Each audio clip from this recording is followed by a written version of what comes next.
შეიძლება ჩემს ხმას უკანასკნელად ისმენთ.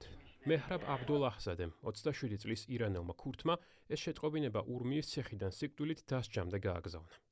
ის იმ სულ მცირე 28 ადამიანს შორისაა, რომლებიც ირანმა შეერთებულ შტატებსა და ისრაელთან ომის დაწყების შემდეგ სიკვდილით დასაჯა. აბდულაჰზადე 2022 წლის ქალების სიცოცხლე თავისუფლებას საპროტესტო აქციების დროს დააკავეს და პოლიციელზე თავდასხმაში დაადანაშაულეს.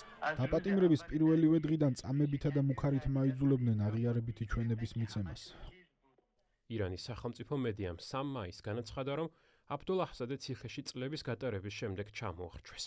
შავდადებული დღედაღამ ფიქრობს, რომ ნებისმიერ მომენტში შეიძლება უხმონ და სიკვდილით დასასჯელად წაიყვანონ.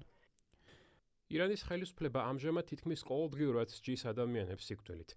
4 მაისს მათ გამოაცხადეს იანვარში ანტისამთავრობო საპროტესტო აქციებში მონაწილეობისთვის კიდევ 3 კაცის ჩამოხრჩობის შესახებ. ეს არის მცდელობა და ანერგონ შიში და ჩაახშონ საზოგადოების აზრი, ამბობს ნორვეგიაში დაფუძნებული ჯგუფის ირანის ადამიანის უფლებების დირექტორი მაჰმუდ ამერი მოღადამი.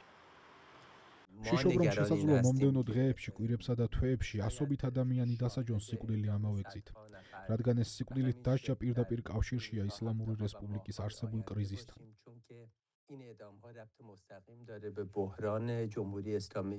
ნასერ ბექრზადეჰი, ასევე ირანის ქურთული უმცირესობის წარმომადგენელი 2 მაისს სიკვდილით დასაჯეს.